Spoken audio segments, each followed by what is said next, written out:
જય શ્રી કૃષ્ણ. ચાલો સાંભળીએ પવિત્ર પુરુષોત્તમ માસ નિમિત્તે પુરુષોત્તમ માસની દેડકા દેવની વાર્તા.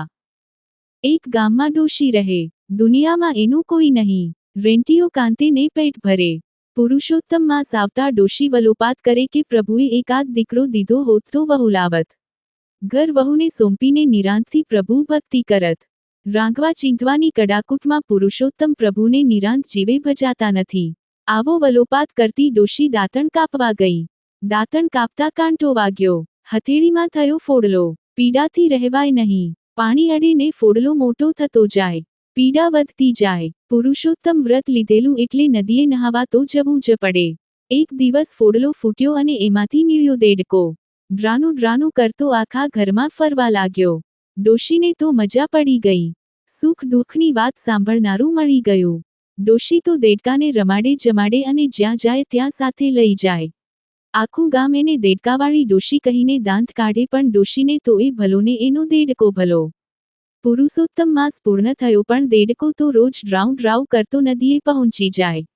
ત્યાં દેડકાનું ખોળિયું ઉતારીને અસલ સ્વરૂપ ધારણ કરે. સ્નાન કરીને પાછું દેડકાનું ખોળિયું ધારણ કરી લે અને ઘેર આવે. એ દેડકો સ્વયં પુરુષોત્તમ પ્રભુ હતા. એક દિવસ પરોઢિયે રાજાની કુંવરીની ઊંઘ ઉડી ગઈ. કુંવરી તો ઝરૂખે આવીને ઊભી રહી. સામે જ નદી છે. નદીમાં એક દેવ પુરુષ સ્નાન કરી રહ્યો છે. કુંવરી મોહિત થઈ ગઈ. થોડીવારે દેવ પુરુષ નદીમાંથી નીકળ્યો અને દેડકાનું ખોળિયું ધારણ કરીને ચાલ્યો. કુંવરીએ સંકલ્પ કરી લીધો કે પરણું તો આ પુરુષને જ પરણું. બીજા બધા મારે ભાઈ બાપ.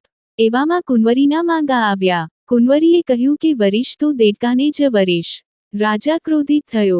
સામદામ દંડ ભેદ અજમાવ્યા. પણ કુંવરી એકની બે ન થઈ. એણે તો અન્ન જળ છોડી દીધા. હારીને રાજાએ ડોશીને બોલાવી. વાત જાણતા જ ડોશી તો હરખાવા લાગી. દેડકાને કુંવરી વર્તી હોય તો ગોળ કરતાંય ગળ્યું. ઘડિયા લગ્ન લેવાયા. વાત ગામમાં ફેલાઈ ગઈ. બધા દાંત કાઢવા લાગ્યા. જાતજાતની વાતો કરવા લાગ્યા. રાજા રાણીની ભોંઠનો પાર નથી, પણ કુંવરી હરખાય છે. કુંવરી દેડકા સાથે 4 ફેરા ફરી. ડોશી વરઘોડિયાને લઈને ઝૂંપડીએ આવી. રાત પડતા તો ડોશી ઊંઘી ગઈ. કુંવરી જાગે છે. દેડકો ટગર ટગર એની સામે તાકી રહ્યો છે. મધરાત થતા કુંવરી બોલી, કહે દેવ, હવે તમારા અસલ સ્વરૂપમાં આવો. મેં તમને નદીમાં સ્નાન કરતા જોયા છે.